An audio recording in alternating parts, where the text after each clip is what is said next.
Assalamualaikum warahmatullahi wabarakatuh kepada doktor. Nama saya Ahmad Fakrul Razi bin Razali, Nomometri S55623. Hari ini saya akan membentangkan tentang projek ilmiah tahun akhir saya yang bertajuk Strategi Menangani Tahap Stres Akibat Pembelajaran dalam Talian Semasa Pandemik COVID-19. Kajian kes ini adalah di Universiti Malaysia Terengganu. Projek ilmiah tahun akhir saya ini disediakan oleh Dr. Nur Fatimah binti Cik Sulaiman. Saya akan menerangkan tentang bab 1 iaitu pengenalan. Pandemik COVID-19 telah menyebabkan ancaman serius kepada kesihatan orang ramai. Ketakutan dan kebimbangan tentang penyakit baru ini dan apa yang boleh berlaku boleh menjadi luar biasa dan menyebabkan emosi yang kuat pada orang dewasa dan kanak-kanak. Hari ini dikatakan oleh Pusat Imunisasi dan Penyakit Pernafasan Kebangsaan 2020. Disebabkan penularan wabak COVID-19 ini, kerajaan di seluruh dunia telah menutup semua institusi pendidikan bagi mengawal penularan penyakit yang memberi kesan besar kepada pelajar, pensyarah dan institusi. Namun begitu, pembelajaran dalam talian juga mempunyai banyak cabaran yang perlu disesuaikan. Pelajar mesti cuba menyesuaikan diri dengan norma baru ini kerana mereka tidak tahu bila wabak itu akan berakhir. Pembelajaran dalam talian akan diteruskan dalam jangka masa panjang sekiranya keadaan menjadi lebih teruk. Oleh itu, semua pensyarah dan pelajar perlu bersedia dari segi mental dan fizikal agar dapat menyesuaikan diri dengan situasi ini pada bila-bila masa. Menurut Chandra 2020, perubahan mendadak daripada bilik darjah fizikal kepada kelas dalam talian mewujudkan keadaan tertekan dalam kalangan pelajar. Sebagai contoh, sesetengah pelajar mungkin kurang motivasi dan kurang fokus untuk mengikuti pelajaran yang dijalankan secara dalam talian kerana mereka lebih suka pembelajaran secara bersemuka. Seterusnya adalah penyataan masalah. Penyataan masalah ini saya kelaskan kepada 3 bahagian iaitu idea, realiti dan akibat yang akan berlaku. Idea adalah wabak coronavirus COVID-19 ini memberi impak yang besar terhadap kehidupan dan gaya hidup orang di seluruh dunia. Serta-merta selepas pengisytiharan pandemik global oleh Pertubuhan Kesihatan Sedunia. Kerajaan di seluruh dunia telah menutup semua institusi pendidikan untuk mengawal penularan wabak penyakit dengan mengambil kira keselamatan pelajar, pendidik dan semua orang yang berkaitan. Untuk realiti, penutupan fizikal kelas dan perubahan dalam pembelajaran dalam talian telah memberi kesan yang ketara kepada pelajar. Menurut Mustafa dan Ramli 2020, pelajar universiti dan kolej melaporkan bahawa tahap tekanan mereka meningkat kerana institusi mereka telah ditutup dan mereka terpaksa mengambil bahagian dalam pembelajaran dalam talian. Akibatnya, strategi menghadapi bukan sahaja diperlukan segera, tetapi juga perlu disesuaikan dengan pelajar universiti yang memerlukan strategi kecemasan untuk diputuskan oleh pengubah dasar. Terdapat beberapa strategi daya tindak seperti mendapatkan sokongan sosial, mengelak dan menyalahkan diri sendiri yang digunakan dalam kajian ini. Untuk persoalan kajian pula, terdapat 3 persoalan kajian yang saya perolehi, iaitu yang pertama adalah bagaimanakah tahap tekanan pelajar berdasarkan profil demografi akibat pembelajaran dalam talian semasa pandemik COVID-19. Kedua adalah apakah strategi mengatasi pelajar berdasarkan profil demografi akibat pembelajaran dalam talian semasa pandemik COVID-19. Terakhir adalah adakah terdapat hubungan antara strategi daya tindak pelajar dan tahap tekanan akibat pembelajaran dalam talian semasa pandemik COVID-19. Objektif kajian pula, terdapat 3 objektif kajian yang saya perolehi, iaitu yang pertama adalah untuk mengkaji tahap tekanan pelajar berdasarkan profil demografi akibat pembelajaran dalam talian semasa pandemik COVID-19. Yang kedua adalah untuk mengkaji strategi daya tindak pelajar berdasarkan profil demografi akibat pembelajaran dalam talian semasa pandemik COVID-19. Terakhir adalah untuk menentukan hubungan antara strategi daya tindak pelajar dan tahap tekanan akibat pembelajaran dalam talian semasa pandemik COVID-19. Pentingan kajian. Kepentingan kajian yang saya perolehi daripada kajian ini adalah kajian ini akan memberi manfaat kepada para pelajar dan warga pendidik supaya dapat mewujudkan kesedaran terhadap kesihatan mental terutamanya dalam tekanan. Bagi pelajar, ianya membantu untuk mempelajari cara menguruskan tekanan mereka dengan cara yang betul. Selain itu, ianya juga dapat meningkatkan mood pelajar untuk kekal bermotivasi untuk terus belajar setiap hari dan boleh membawa kepada kesihatan yang lebih baik. Bagi pendidik, ianya akan menawarkan cadangan tentang cara bertindak sekiranya pelajar mereka menghadapi masalah dengan tahap tekanan mereka dalam pembelajaran dalam talian. Sorotan kajian. menerangkan tentang kerangka konseptual kajian. Kerangka konseptual kajian ini menerangkan tentang pemboleh ubah bersandar dan pemboleh ubah tidak bersandar. Pemboleh ubah bersandar dalam kajian ini adalah tahap tekanan. Pemboleh ubah tidak bersandar dalam kajian ini adalah langkah menangani tahap stres. Langkah menangani tahap stres ini terdapat 3, iaitu mencari sokongan sosial, mengelak diri daripada tekanan dan menyalahkan diri sendiri. Hasil yang diharapkan dalam kajian ini adalah pelajar dapat meningkatkan sokongan sosial dan mengurangkan daya tindak menyalahkan diri sendiri, itu dalam kalangan pelajar. Yang kedua, harapan yang diharapkan adalah mempunyai peluang yang lebih baik untuk mengambil bahagian dalam rancangan untuk menyelesaikan masalah ini yang tertumpu kepada tekanan.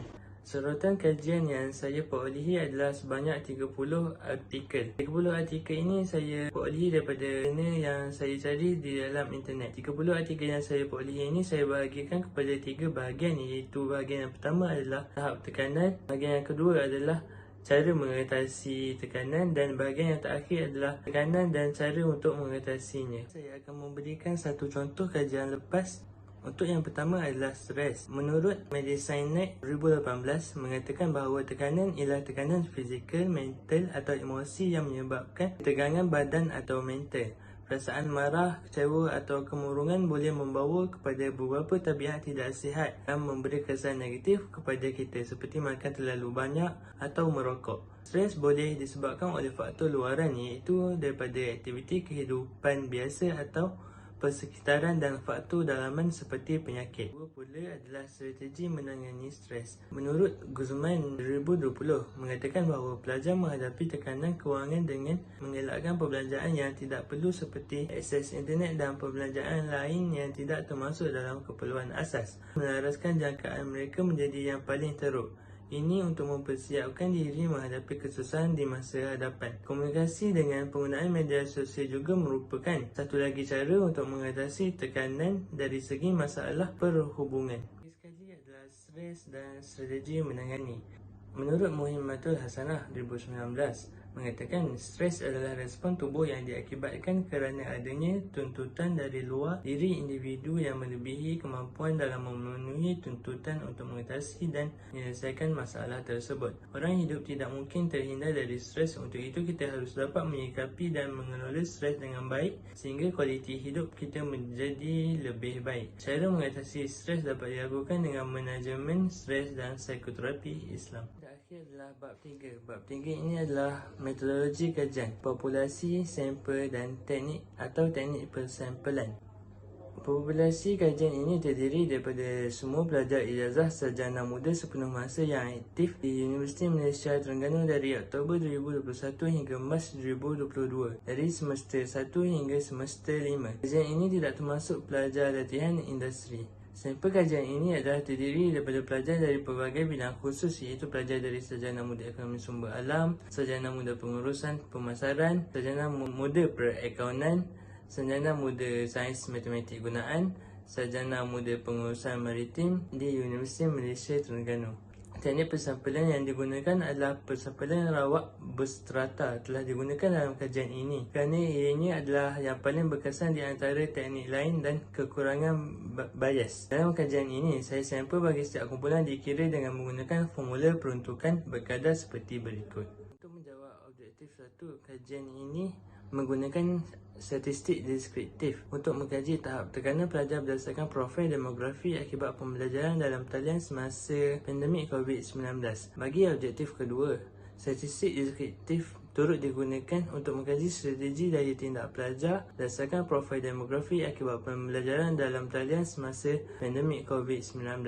Akhir sekali, untuk objektif ketiga, analisis regresi logistik ordiner OLR digunakan untuk menentukan hubungan antara strategi daya tindak dan tahap tekanan pelajar akibat pembelajaran dalam talian semasa pandemik COVID-19. Analisis deskriptif. Statistik deskriptif digunakan untuk menerangkan ciri-ciri asas data dalam kajian seperti penciptaan semua profil demografi. Maklumat bagi pemboleh ubah kategori seperti kekerapan dan peratusan akan digunakan untuk menerangkan profil responden daripada pelajar Universiti Malaysia Terengganu. Analisis deskriptif yang akan digunakan untuk responden berdasarkan profil demografi termasuk carta PAI dan carta Palang. Carta Pi digunakan untuk pemboleh ubah seperti jantina, kod program, kawasan kediaman, pendapatan keluarga dan faktor tekanan. Manakala carta palang digunakan untuk pemboleh ubah seperti umur dan semesta. Analisis ini digunakan dalam soalan demografi responden bagi mengetahui data pelajar secara keseluruhan. Untuk regresi logistik ordiner OLR, regresi logistik ordiner OLR ialah ujian yang sesuai untuk pemboleh ubah bersandar populasi yang berada dalam hasil ordiner. Pemboleh ubah bersandar tahap tekanan bagi kajian ini dikategorikan kepada 3 kategori, iaitu tahap tekanan rendah, tahap tekanan sederhana dan tahap tekanan tinggi. Menurut Lee 2019, memandangkan model regresi logistik ordiner telah dipasang, andaian mesti disemak untuk memastikan ianya adalah model yang sah. Andaian berikut bagi regresi logistik ordiner harus diuji mengikut urutan. Yang pertama, pemboleh ubah bersandar hendaklah diukur pada tahap ordinal. Kedua, pemboleh ubah tidak bersandar hendaklah berterusan ordinal atau kategorikal. Yang ketiga adalah tiada multicollinearity wujud di kalangan pemboleh ubah. Yang keempat, andaian kemungkinan berkadar di mana permukaan logik adalah selari dan nisbah Oates adalah malam melintasi semua titik potong hasil. Yang ketiga adalah ujian Chi-square. Ujian Chi-square adalah satu ujian bukan parametrik yang dijalankan dengan tujuan tertentu dalam menguji hipotesis perbezaan kadar dan melihat pengaruh atau hubungan antara variabel pemboleh ubah dalam sesebuah kajian. Ujian ini juga digunakan untuk mengenal pasti perbezaan bagi data yang berskala nominal. Ujian ini digunakan untuk Chi-square test for independent atau test of homogeneity dan digunakan bagi mengenal pasti perbandingan dua variabel yang berskala nominal. Ujian Chi-square digunakan bagi menentukan Chi-square test for goodness of fit. Ujian Chi-square dapat dikira menggunakan persamaan berikut. Seterusnya adalah anggaran parameter. Dalam anggaran parameter analisis OLR, ianya menunjukkan nilai perkali, ujian work dan nilai P yang berkaitan dan nisbah kemungkinan. Statistik work ialah kuasa 2 nisbah perkali pada ralak PRY. Nilai tinggi statistik work menunjukkan bahawa pemboleh ubah bebas yang sepadan adalah signifikan. OLR menganggap kategori tindak balas kepada dua set yang dikenali sebagai dikotomi, di mana satu untuk set kemungkinan pemotongan pemboleh ubah bersandar. Oleh itu, model logistik binary ditakdirkan untuk log Oates sebagai set cut-off. Model untuk OLR boleh didapati daripada anggaran parameter yang dikenali sebagai model kebarangkalian kumulatif. Menurut Hara 2015 mengatakan bahawa model kebarangkalian kumulatif umum ialah seperti berikut. Nisbah ganja. Nisbah Oates OR ialah ukuran hubungan antara pendedahan dan keputusan atau mewakili kebarangkalian bahawa hasil yang berlaku diberikan pendedahan khusus berbanding dengan kebarangkalian hasil yang berlaku tanpa ketersediaan pendedahan. Secara umum, OR dan hubungannya dengan satu adalah persamaan dengan risiko relatif. Yang terakhir sekali adalah ujian garis selari. Ujian garis selari adalah untuk menguji andaian kemungkinan berkadar di mana permukaan logik adalah selari dan nisbah Oates adalah malah melintasi semua kemungkinan titik potong hasil. Nilai Chi-square of general hendaklah kecil, oleh itu hubungan antara pemboleh ubah bebas dan logik adalah sama untuk semua logik. Nilai P umum mestilah lebih besar daripada 0.05. Keputusan ini menunjukkan bahawa gagal menolak hipotesis 0 di mana perkali cerun dan model adalah sama melintas tahap gagasan dan andaian kemungkinan berkadar dipenuhi. Itu sahaja pembincangan daripada saya. Sekian, terima kasih.